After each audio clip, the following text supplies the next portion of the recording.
намайг Очроогийн үлзий шиг жаргал хийдэг. Би Батж Манармын их сургуулийн 6 дугаар курсын дамжаад суралцдаг оюутан байгаа. Тэгээ шатрын спортоор 2011 онд хичээллэж эхэлсэн. Тэгэд олон улсын хэмжээний мастер цалтай. Манай ээжиндөө асуусан гэсэн.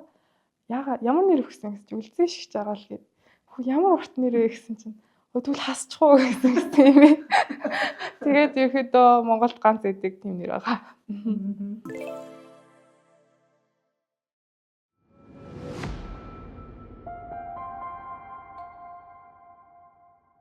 Оюутан болсноос хойш шатрын тэмцээн уралдаанд оролцох нэрс багассан. Тэгээд жил болгон өсрээд 1-2 тэмцээнд ерөөдөө оролцож байгаа.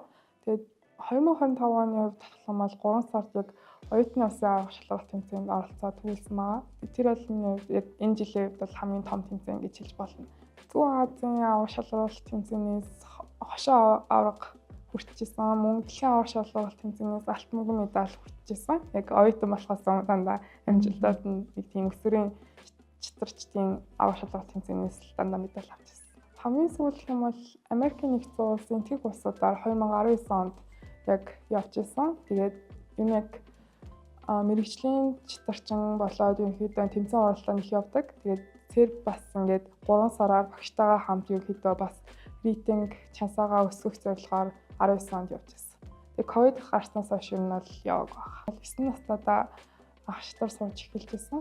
Тэгээд яг сурч эхэлсэн шалтгаан гэх юм бол нөгөө их хөдөлгөөнтэй хөвгтэйсэн. Тэгээд хөдөлгөөн нь багасгаа сууд сурах гад юм эмхтэй хөвгт тэрэн дээр гэж бодоод ерөнхийдөө шатрын дугууланд хичээлж эхэлчихсэн. Ингээ хаваасаа нүүдэл сурч исэн. Тэгээд дараа нь сургуулийнхаа нөгөө 10 жилийнхаа сургуулийн шатрын дугууланд ерөнхийдөө бүртгүүлээд ангийнхаа хөвгтүүдийг харж аваад сурч исэн. Нөгөө 10 жилийнхаа шатрын сургуулийн авах шалралт тэмцээнд оролцож исэн. Тэгээд тэр үед ингээд их сайн тэмцээнд оролдоонд оролцож байгаагүй хамгийн анхных болохоор ерөнхийдөө медаль авч байгаагүй. Тэгээд 4-р байранд орж исэн.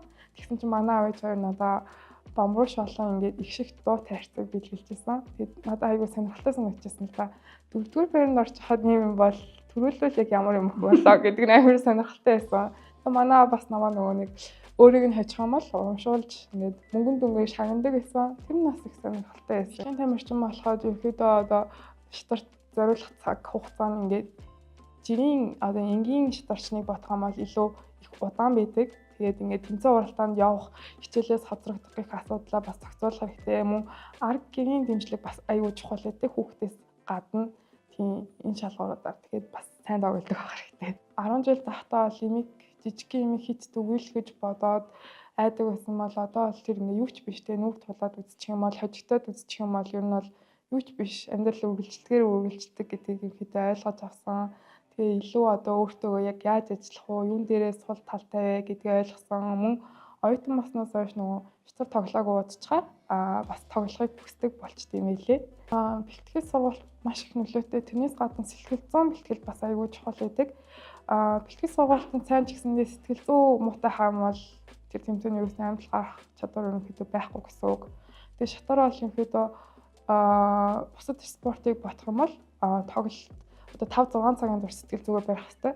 Нэг л одоо би хожигдчлоо гэж бодох юм бол шууд л хожигддаг тийм л спорт. Нэгдүгээр курсээ ингээд нөгөө нэг өсгөө үзээд тэгээд одоо уншлага гээд өдөр нь бол айгүй удаан суудаг гэсэн. Миний хувьд бол тэр нэг асуудал байгаагүй. Өөрөө суудаг спортын хүн байсан болохоор ерөнхийдөө айгүй амар байсан. Шатар явах давуу тал ихтэй ч гэсэндээ хүүхдийг хит хүчлэх юм бол ямар ч нэг юм сонирхолгүй болгоо ячдаг.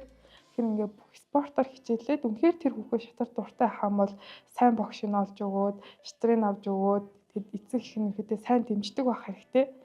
Дандаа ер нь бол хүүхд хожоод байна гэж байхгүй. Тэгээд ингээд ахиц твшил удаан гардаг спорт. Тэгээд ингээд тоглоод хожигдох талтай удаан тоглож байгаад хожижсэн байдлаасаа хожигдох боломжтой тийм спорт. Тэрийг нь гол нь ойлгоод ингээд дэмжээ сэтгэлээр дэмжиж өгөх хэрэгтэй гэж бодож байна. Гол нь дэмжлэг л чухал арга гэрээ. Хамгийн түрүү нөгөө нэг намайг өсгөж одоо хүмүүжүүлж гисэн аав ээжтэй баярлалаа. Мөн шатрын спортоор хичээлэх боломж, мөн энэ сургууль суралцах боломжийг олгосон аав ээжтэй баярлалаа. Мөн энэ сургуульд одоо ингээд суралцах хугацаанд намдад тусал дэмжижсэн найз нөхдөө бүгдэнд нь баярлалаа.